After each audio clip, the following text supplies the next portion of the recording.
안녕하세요. 자기계발 및 마음건강 지킴이 에덴입니다. 관계 스토리 12번째 관계 중독 2입니다. 원에서는 중독의 관점에서 관계라고 하는 개념을 좀 살펴봤는데 여기에서는 이제 관계 중독에 좀 더 초점을 맞춰보도록 하겠습니다. 관계 중독 을 지니고 있는 사람들이 보이는 특징 굉장히 많이 있습니다. 그 중에서 좀 몇 가지만 좀 나열을 해보면 일단 내가 뭔가 의존적일 때 심리적인 안정감을 좀 느낀다라고 하는 거, 그리고 이제 가장 큰 특징이 바로 관계가 내 삶의 모든 영역에 영향을 미치고 있습니다. 예를 들어서 내 파트너와의 관계가 잘못되면은 내 파트너와의 관계선상에서만 문제라고 생각을 해야 되는데 이게 이제 가족에 가서도 직장에 가서도 친구들을 만날 때도 이게 다 영향을 미쳐서 직장의 일도 마이너스가 나고 가족의 친구들 뭐 취미활동 여기에 다 마이너스가 나타난다라고 하는 게 바로 이제 관계 중독의 가장 큰 특징이라고 볼 수가 있습니다. 의존적일 때 안정감을 느끼기 때문에 그 상대방과 떨어진다라고 하는 것은 되게 불안할 수밖에 없습니다. 그래서 잠시라도 상대방과 떨어질 수 없다라고 하는 거, 그리고 또 기존에 내가 맺었던 관계들을 좀 내가 좀 제어하려고 하는 거, 그래서 상대방의 모든 것들을 좀 지배하려고 하는 그런 특징들을 가지고 있고, 상대방이 없으면 내 스스로가 무가치하다라고 하는 그런 느낌을 가지게 됩니다.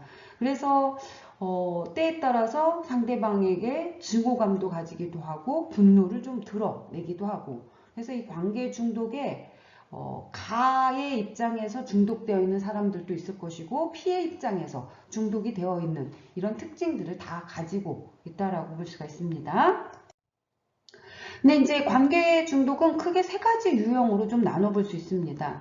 토마스 화이트맨과 랜디 피터슨이 쓴 책 중에 이게 사랑이라는 이름의 중독이라고 하는 책에서 관계 중독을 세 가지로 좀 나눕니다. 하나는 이제 사랑 중독, 그 다음에 성 중독, 그 다음에 사람 중독, 이렇게 세 가지로 나누는데 그 중에 이제 사랑 중독은 바로 무엇을 의미하느냐 하면은 사랑에 빠지는 것을 사랑하는 것.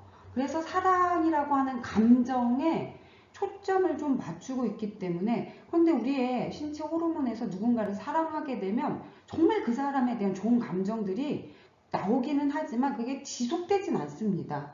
보통 뭐 1년에서 한 3년 정도 시간이 지나면 그런 감정들이 다 빠지게 되는 겁니다.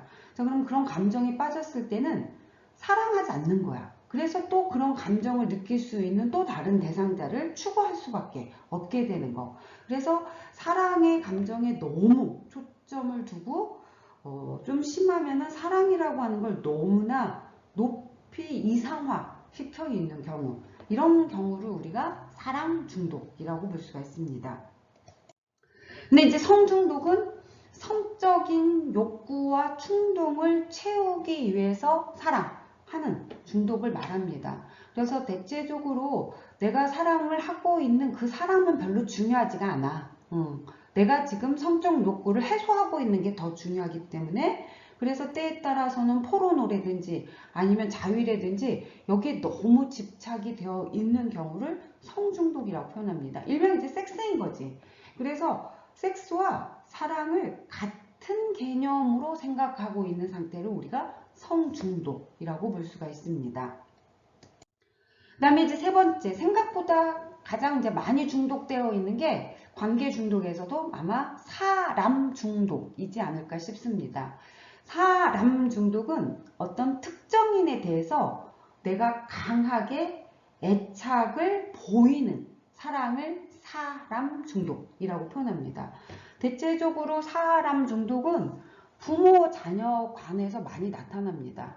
그래서 부모가 자녀에게 중독되어 있는 경우, 그래서 딸을 모델로 만들려든지 아들을 스포츠 스타로 만든다든지 뭐 법조인으로 만든다든지 의사로 만들고 싶다 할 때는 자녀가 그 진로로 가는 것은 중요하지가 않고 내가 그걸 너무 하고 싶은데 내 여건이 상황이 되지 못했고, 그런데 네가 될 수 있는 상황과 여건이 된다면 그걸 너가 해야 되는 거야.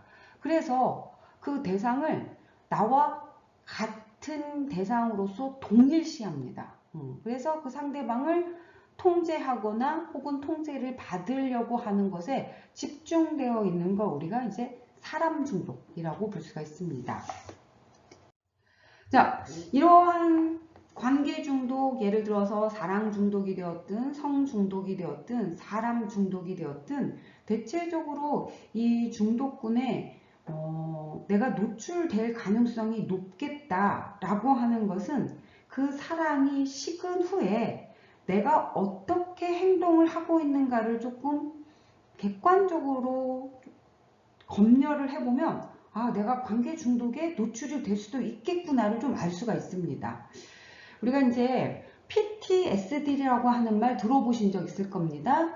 외상 후 스트레스성 장애라고 표현을 합니다. 포스트 트라우마틱 스트레스 디소더라고 표현하는데, 거기에서 좀 유래되어서 PRSD라고 하는 말이 있습니다.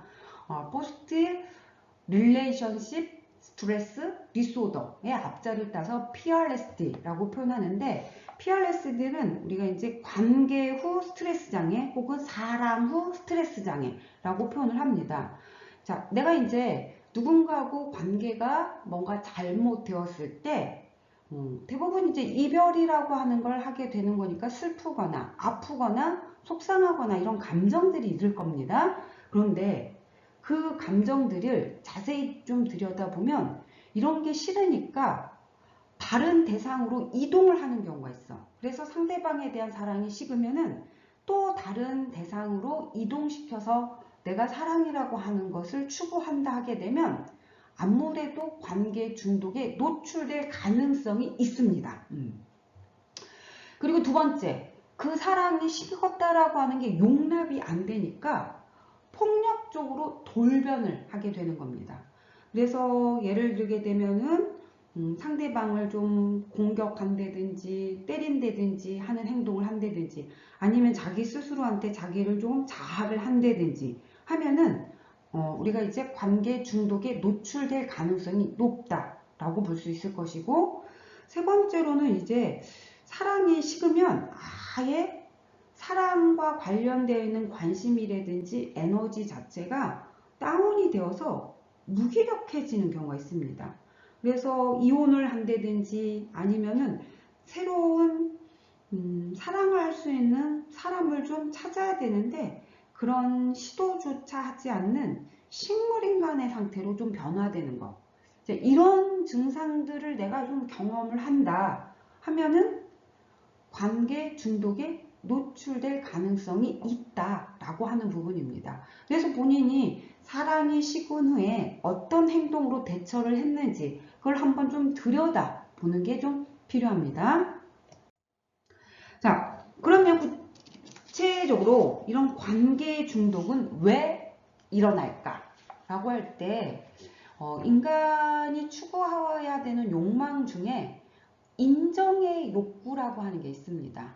인정의 욕구라고 하는 건 나라고 하는 존재, 그래서 나의 정체성에 관해서 상대방이 좀 긍정을 해줘야 됩니다. 인정을, 존중을 해주는 거. 그래서 나의 존재 이유와 나의 존재 가치를 타인으로부터 보장받는 거. 이걸 우리가 이제 인정 욕구라고 하는데, 이게 언제 충족이 되어야 될까 했을 때, 내가 세상에 태어났는데 내가 처음으로 마주하게 되는 대상이 있을 겁니다.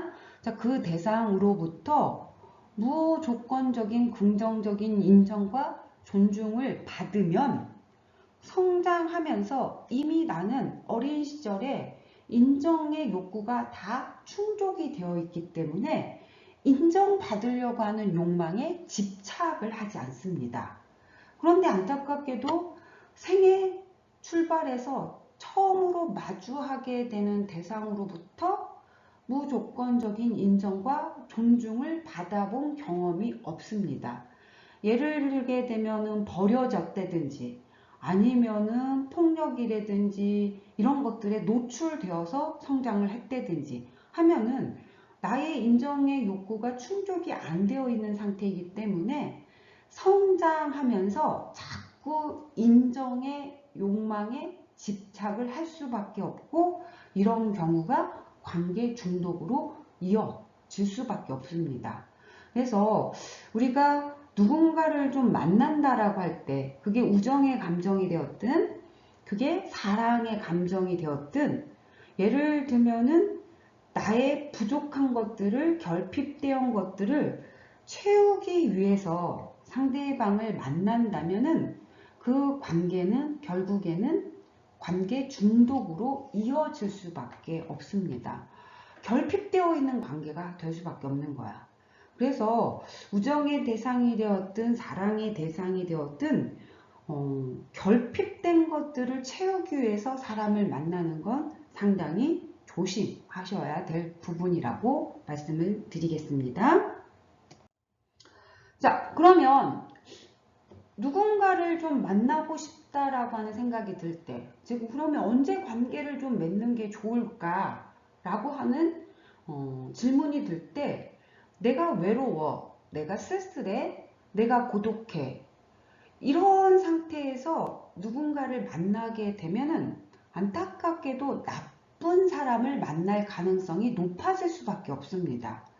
그래서 집착과 중독으로 더 이어지게끔 되는 것이고, 우리는 그럼 언제 누구를 만나야 될까 했을 때 내 주변에 있는 사람들 중에서 이렇게 마주하다 보니까 저 사람 굉장히 좋은 사람인 것 같아 라고 하는 마음이 들 때, 그런 사람을 만나야 집착과 중독으로 가지 않고 내가 성장하고 성숙할 수 있는 관계로 이어지게끔 되어 있습니다.